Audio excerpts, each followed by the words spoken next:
That recording, yeah. Hello and welcome everybody, wherever you are. My name is Nikki Davis and I am Chief Empowering Officer for Towards Health. And today I have the lovely Lumka Johannes here from Ulwazi with me. But before we get into Ulwazi and where that comes from, Lumka, can you introduce yourself and tell us a little bit where you come from, where you grew up, where you started life? Hi, Nikki. Hi, everyone. My name is Lumka. I grew up in a small town called Ulwazi. This town is situated just outside Cape Town, near Worcester. People will know it. Worcester is a bit big, so it's just a small town. It's near Worcester. It's called Ulwazi. It's a very, very small town. Some people don't even know it, but it is in the Western Cape. So I grew up there, raised by a single mother. We're only two kids. I'm the eldest. So yeah, it's an area of mixed cultures. So there's like colored and closer people that stay in one area. So it's a small one of those areas where everyone knows everyone. Okay. So I grew up there. Yes, I grew up there. Went to school there up until matric.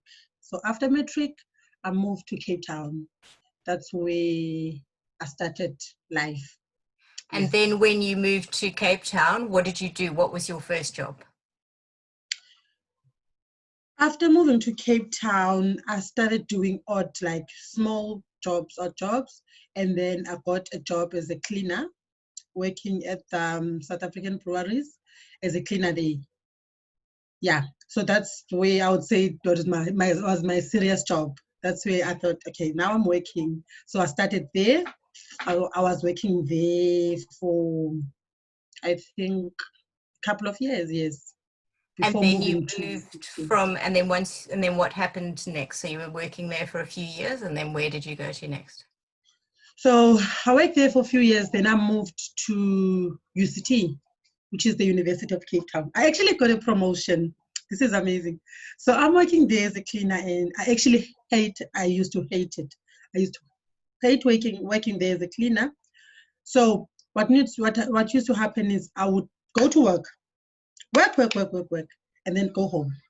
That way, it made time go fast. The more I work, the faster the time is, the shorter the day is, the shorter period I'm there. Then it felt like when I'm working, work is actually happening. So while I was doing that, the management would notice that I'm working very hard. So I got promoted to go work at UCT. So UCT was kind of a better place to work because in terms of better pay, they pay better. And the environment, because it's the University of Cape Town. So I got a promotion and I moved to work. That was still doing cleaning, is that right? So it's yes. Doing cleaning. Okay. Yes. And so at UCT, I can't remember the pay class. So people at UCT, just so the people who don't know UCT and don't know Cape Town, the pay classes, everything goes like on a pay class. So if you're a cleaner, you're around about a pay class 3, I think, which is a pass staff. And it goes pay class 3 to pay class 12 of the different pay classes. And someone who's pay class 12 would be someone who's like a manager managing an area in the administrative area. So there's quite a big difference from pay class 3 to pay class 12. Yeah, that everybody knows. So, okay, so you got this promotion to be a cleaner at UCT, and then you were working really hard. What happened after that? So when I got to UCT now, the environment is different. This is now an institution, and like I could see myself, I could see possibilities. I saw people my age with their own offices. And I was like, this is it. This is actually something I can become. And now it shift. My mindset shift from working to get out of there, but working to be there. So now I started to see things, to see possibilities. Like lunchtime, we had, as cleaners, we had an hour-long lunchtime. So I would go to people's offices and ask to do their filing, their paper filing, just to pick their files. That's what I would do. And I did that, and it was so exciting. I won't lie. Never I was so finding happy to exciting. be there. I used to, it used to be so lovely. It used to be, I used to be so excited to wake up in the morning to go there, to do like other things besides cleaning, of which people loved an extra Okay, so that hand. was really great. So Wow. you could already start seeing the possibilities of going even further. Yes, yes, yes, yes, Okay. yes. So I started doing that during my lunchtime, helping there and there, starting. And I had my own email address. I started to send emails just to help, nothing much, just to help. And then I started to ask for references to say, I'll do this for you. Can you just be my reference on my CV? And that's what happened. And then I got a job as a receptionist. Okay, so now you've moved up to receptionist. So you've gone from, Yes, and just so that people know, so what pay class is a receptionist? A receptionist is about pay class 5. pay class 5. Yes. Yeah, so you'd jump 2 pay classes to go. Yes, yes, yes, yes, yes, yes, yes, yes. So now I'm Okay. on pick. Now I'm a reception, and this is like yes, this is like now very very exciting, and I love being here, and it's all the awesome things, man. It's amazing. Then I'm working, but now the thing is, the more these things happen, the better it makes me feel. The better it makes I see things. It's So you'd been a receptionist for a while, and then you're enjoying the reception work. What was happening during your time as being a receptionist, and what happened next? okay. So now during this time, now that my career is on the path, now I'm looking at my body. Now I started exercising and doing some activities towards, when you feel good, you just want to look good as well, and all those kind of things are linked It's like together. like first of all you see the possibilities, and you're starting feeling good, and now you're actually like trying to improve your body and everything as well. Great. Definitely, yes. So there was a program at work where I think it was a fit program or something. I can't remember its title, but there was a program where we would go and do some exercises. So I joined this program, and that's where I actually met you. Remember? That's right, in the boot camp. The boot camp, yes. Yes, yes, yes, yes. The boot camp, the boot camp. So now, joined the boot camp, started exercising, getting very fit, and that's where I met you. And then it wasn't long after that that you told me something. There was something about an idea that you had. What was that idea? I had an idea of starting an NGO.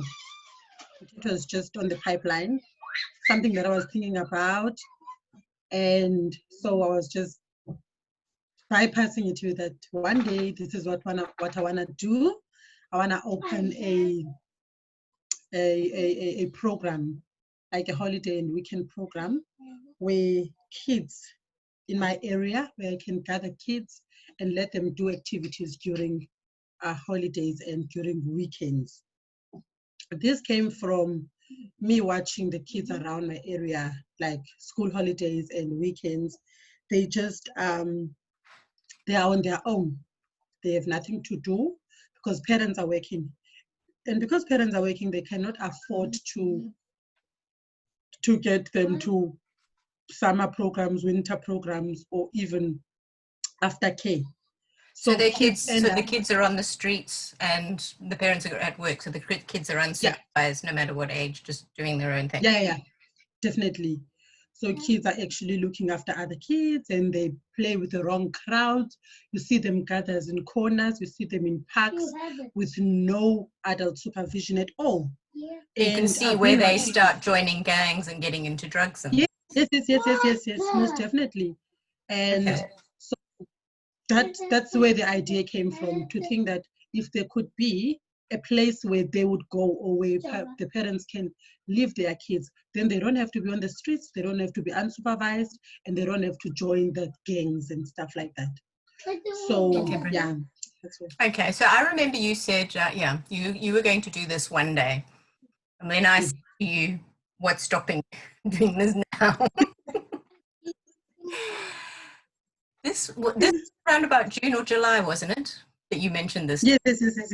Yeah. And then, So yeah, I then what remember that happened day. after that? So this was supposed to happen one day in years to come, whatever the case might be. And then you actually asked me a question, what's stopping you from not starting in September? And I was like, okay, September, okay, where do we start? But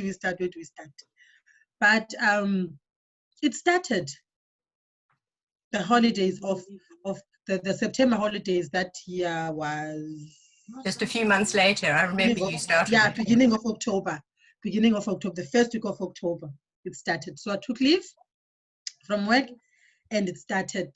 So Ulwazi Learning Development started in October 2018. And just tell everyone, what does Ulwazi stand for? Ulwazi stands for knowledge. Okay, it means knowledge. Yeah, means knowledge. Okay. So Ulwazi means knowledge. So you started that in that September, October holidays, and how many kids did you get? It's all your fault. Maximum of 36 kids. 36 kids. That shows the real need, going from nothing to 36 kids. Yes, definitely. Because day one, I remember day one, I didn't actually like had flyers and stuff like that. I didn't advertise nothing. I just took leave. Sorry, Nikki. Okay. Okay. So you got these kids and you've started. So you've actually like really started something now. But just to put a little bit, or is there anything else about Ulwazi you want to share with people?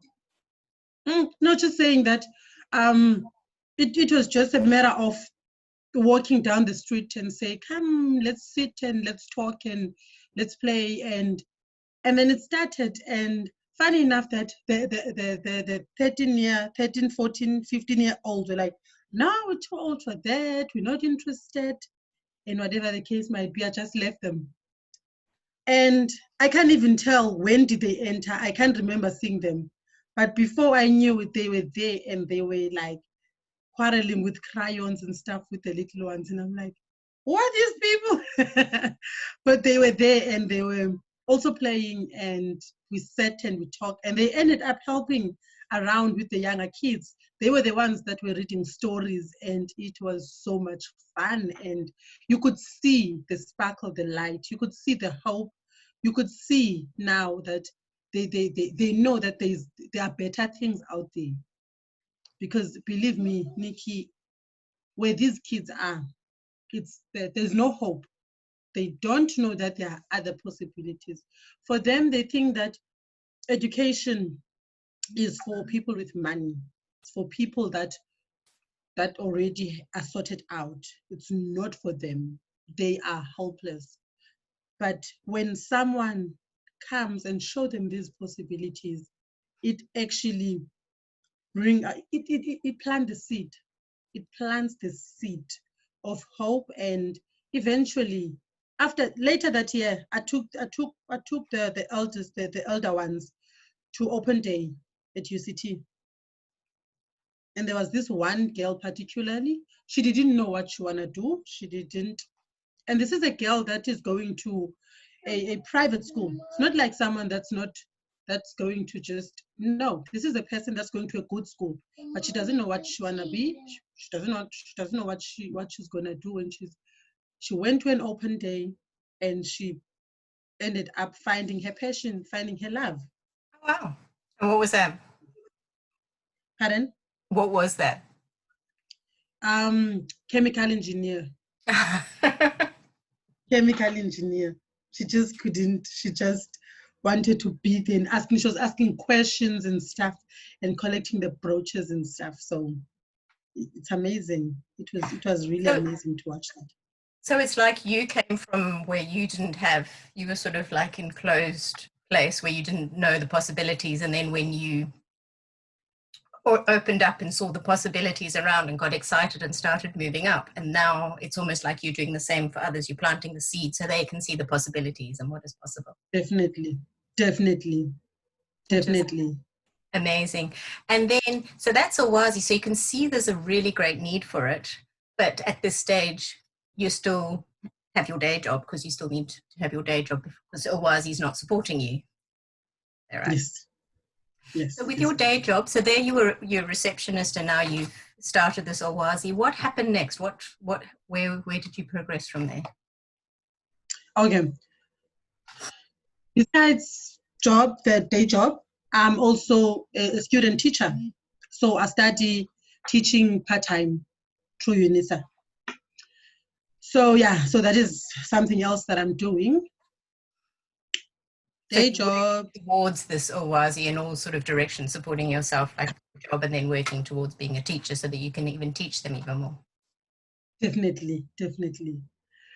So yeah, I'm doing that, and then I got a promotion again. What was So that? it is now I work as a administrator, post grad administrator. So yeah, another exciting. And what pay class is that? So where you moved to now? What pay class is the post grad administrator? 7. So now you've moved. So you've gone from 3 to 5 to 7. So you're really working your way up. See, you've not only seen the possibilities, but you're actually living those possibilities, moving in that direction. Right. Definitely. And then now you're also passing that on with Ulwazi by like planting the seed so that they can see the possibility. Definitely. Because that's I think that's the only way we can be able to help the kids to see these possibilities from where they at, is to plant that seed. Once the seed is there, then it will grow itself.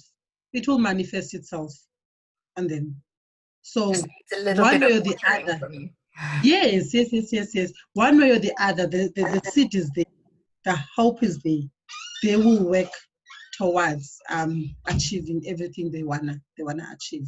Brilliant. Okay. So those people who are listening now, how can they help you? How can they help you achieve your dream so that you can help all these people at Ulwazi achieve their dream from planting the seed, actually growing the seed? How can people help you?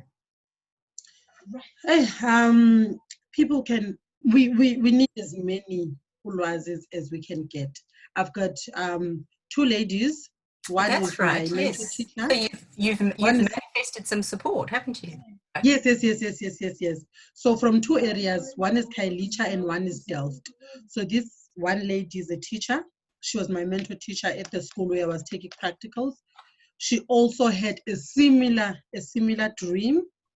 And the other one is a parent from Kailicha, one of the parents. So she also had a similar dream as well. And then we sat and we came up with a big plan that we can work together. Each one manage the area they at, but we can work together and share ideas, which is awesome. But the need is great. The need is great, and because I'm working and I'm only doing this very part-time, so it's difficult in terms of providing, because I like to give stationery to the kids. We need like a lot of, we're we don't focus on academics in teaching them maths and whatever, but we teach them the life skills they're gonna need out of school. Okay, we play.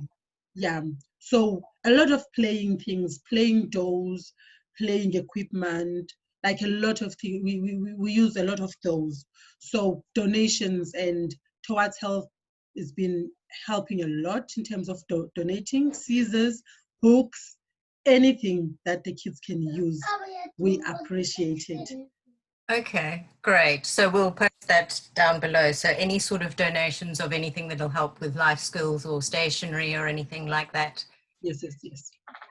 Or anybody who's in a similar area who wants to start the same sort of thing, then they can get in touch. Definitely. See how they can start the same sort of thing and see how. Definitely. Yes, definitely.